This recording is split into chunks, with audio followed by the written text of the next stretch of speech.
대학의 재정 위기, 정말 끊임없이 반복되는 이야기죠. 우리는 보통 그 원인을 등록금 동결이나 학생 수 감소 같은 뭐랄까 좀 익숙한 현상에서 찾으려고 하잖아요. 하지만 오늘 우리가 살펴볼 분석은요, 이게 문제의 전부가 아닐 수 있다는 점을 아주 명확하게 보여줍니다. 대학 위기의 책임, 과연 누구에게 있을까요? 네, 이 질문에 대해서 오늘은 조금 다른 각도에서 답을 한번 찾아보려고 합니다. 우리가 흔히 떠올리는 그 답이 전부가 아닐 수도 있으니까요. OECD 분석이 내놓은 핵심 진단이 바로 이겁니다.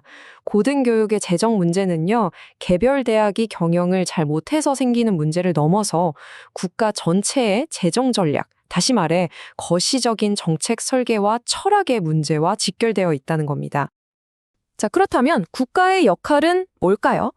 어떤 정부든 고등교육을 지원할 때는요, 반드시 세 가지의 근본적인 질문에 답을 해야만 합니다. 바로 이 세 가지 질문입니다.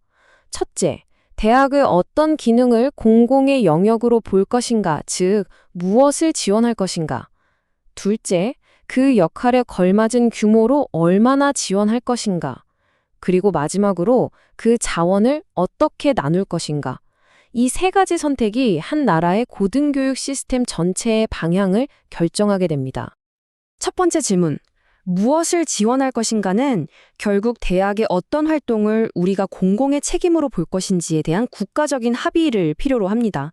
그러니까 전통적인 학위 과정이나 기초 연구에만 집중할 건지 아니면 평생교육, 직업훈련, 또 지역사회에 대한 기여 같은 훨씬 더 넓은 역할까지 공적으로 지원할 것인지 말이죠. 얼마나 지원할 것인가, 이 문제는 조금 더 복잡합니다.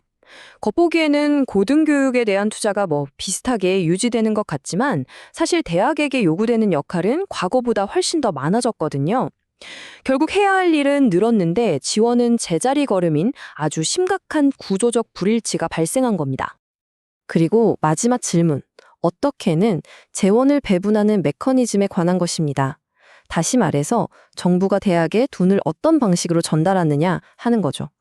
이 선택이 대학의 자율성과 효율성에 어떤 영향을 미치는지 지금부터 좀 더 자세히 살펴보겠습니다. 자, 그럼 본격적으로 정부가 대학에 자금을 지원하는 주요 모델들을 한번 비교해 볼까요? 각각의 모델에는 서로 다른 교육 철학과 정책 목표가 담겨 있습니다. 가장 대표적인 방식은 블록 그랜트와 성과 기반 배분입니다. 블록 그랜트는 대학의 자율성과 장기적인 안정성을 보장해준다는 장점이 있지만 효율성을 높이는 데는 한계가 있을 수 있죠. 반면에 성과 기반 배분은 취업률 같은 지표를 가지고 효율성을 높이려고 하는데요. 자칫하면 교육의 질을 해치거나 단기 성과에만 집착하게 만드는 위험이 있습니다. 이 두 모델의 장점을 한번 결합해보려는 시도가 바로 기관 협약 모델입니다. 정부와 대학이 특정 목표를 달성하기로 서로 합의하고 그 이행을 조건으로 자원을 배정하는 일종의 전략적 파트너십이죠. 대학의 자율성을 존중하면서도 공공의 책임성을 확보하려는 말하자면 절충안인 셈입니다. 그런데 말이죠. 어떤 재정 모델을 쓰든 간에 대학 재정 깊숙한 곳에는 잘 보이지 않는 구조적인 위험이 도사리고 있습니다. 지금부터 그 문제의 핵심을 한번 파헤쳐 보겠습니다. 이 질문에서 한번 시작해보죠. 연구는 분명히 대학의 핵심 기능 중 하나인데 왜 재정적으로는 늘 적자를 면치 못하는 그런 구조일까요? 그 해답은 바로 교차보조라는 구조에 있습니다. 이게 뭐냐면요. 대학이 정부나 기업에서 연구비를 따와도 그 돈은 보통 연구 자체에만 쓸 수 있습니다. 그런데 연구에 꼭 필요한 전기세, 건물 유지비, 행정 지원 인력 같은 막대한 간접비는 충분히 보전해주지 않는 경우가 많거든요. 결국 이 부족분을 학생들의 등록금 수입으로 메우는 관행이 생겨난 것입니다. OECD는 바로 이러한 구조를 보이지 않는 재정 위험의 주요 원인이라고 정확하게 지적합니다. 겉으로 볼 때는 재정이 안정적으로 보여도 내부적으로는 교육에 쓰여야 할 돈이 연구의 적자를 계속 메우고 있는 아주 불안정한 상태인 거죠. 이 교차 보조는 심각한 부작용을 낳습니다. 교육에 투자되어야 할 재원이 연구 쪽으로 흘러가면서 교육의 질이 떨어질 수 있고요. 학생들을 위한 지원 서비스도 축소될 수밖에 없죠. 아이러니하게도 연구를 많이 하는 최상위 대학일수록 이 재정 압박이 더 심해지는 구조적인 모순까지 발생합니다.